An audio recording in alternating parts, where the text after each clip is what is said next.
Alors, dans cette vidéo, je vais vous présenter un nouveau circuit Arduino très sympathique. Alors, ce circuit va vous permettre de manipuler ces 4 petites LED à l'aide d'un joystick. Pour réaliser ce circuit, il va vous falloir un joystick à double axe, de 4 petites LED. Moi, j'ai utilisé 2 rouges et 2 vertes, mais vous pouvez utiliser n'importe quelle couleur et bien sûr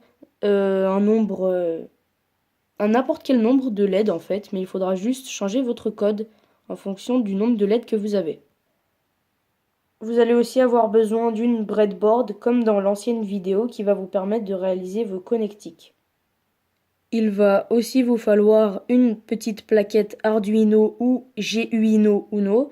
Dans ce cas-ci, moi j'utilise une plaquette Arduino Uno. De plein de fils de connexion différents. Moi j'ai utilisé la totale, on peut le voir, avec différentes couleurs, différentes tailles aussi. Et bien sûr d'un câble USB. Alors moi j'utilise une rallonge qui me permet de connecter ma petite plaquette à mon ordinateur parce que j'ai un bureau à double étage. Alors voici à quoi ressemble le joystick à double axe. Donc c'est un joystick assez simple qui ne coûte pas très cher.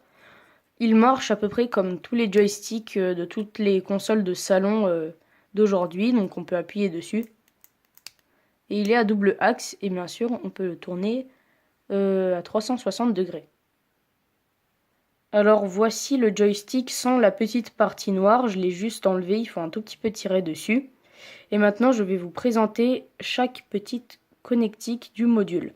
Alors tout d'abord, tout en haut, nous avons GND. GND c'est ground. Ground c'est quoi? C'est la partie qui est négative. Ensuite, après en dessous, nous avons plus 5V. C'est ce qui correspondait par exemple dans le module à ultrasons à VCC. Donc c'est la partie positive. En bas, nous avons VRX. VRX, c'est pour l'axe. Moi, ce VRX, je l'ai utilisé pour droite et gauche. Et pour VRY en dessous, haut et bas. SW tout en bas, c'est ce que moi j'ai utilisé pour cliquer. Alors maintenant, on se retrouve pour le code. Donc le code, il n'est pas très compliqué à comprendre, il n'est pas très long non plus, comme la dernière fois. Donc maintenant, je vais détailler chaque partie du code. Alors tout d'abord, nous allons déclarer où sont situées toutes les LED, donc LED pin du bas, LED pin du haut et tout ça. Ensuite, après, on va déclarer une valeur qu'on va utiliser. C'est cette valeur qui va nous permettre de savoir si oui ou non la LED va s'allumer ou pas. Ensuite, après, on a void setup. Donc là, on déclare si les LED sont des outputs ou des inputs.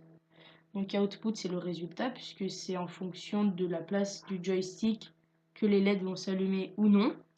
Ensuite, après, on a serial begin 9600. Ça, c'est un peu obligatoire. Il faut le mettre tout le temps dans les void setup.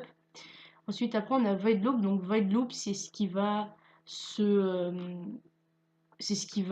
répéter indéfiniment tant que la plaquette est connectée. Alors, vous avez peut-être remarqué, mais on n'a pas déclaré où se situait le joystick. Pourquoi? Parce que j'ai préféré juste utiliser analog read, donc on va directement lire la donnée qui est venue en fait. C'est plus simple, je trouve. On va directement lire la valeur qui est au analog pin 0. Juste après, on imprime la valeur qui est donc la donnée analog pin 0. Ensuite, après, on dit que si la valeur est plus grande que 1010, sachant que le maximum c'est 1023, la LED de gauche s'allume. Ensuite, après, on dit l'inverse, que si c'est plus petit que 1010, elle s'éteint. Ensuite, après, on fait ça pour la LED pin de droite. Après, pour l'axe Y, donc LED pin du haut, LED pin du bas. Et ensuite, après, pour quand on appuie, que elles s'allument toutes. Maintenant, on va passer à la phase de test, vu que je vous ai montré le code sur l'ordinateur. Donc, je vais connecter ma petite plaquette. Alors voilà, j'ai connecté la plaquette Arduino. Je vais prendre le joystick en main et c'est parti.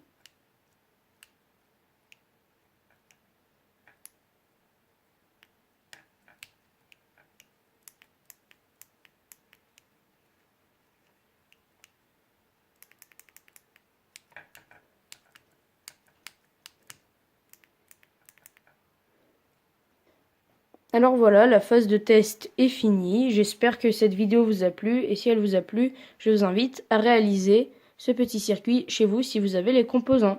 À la prochaine.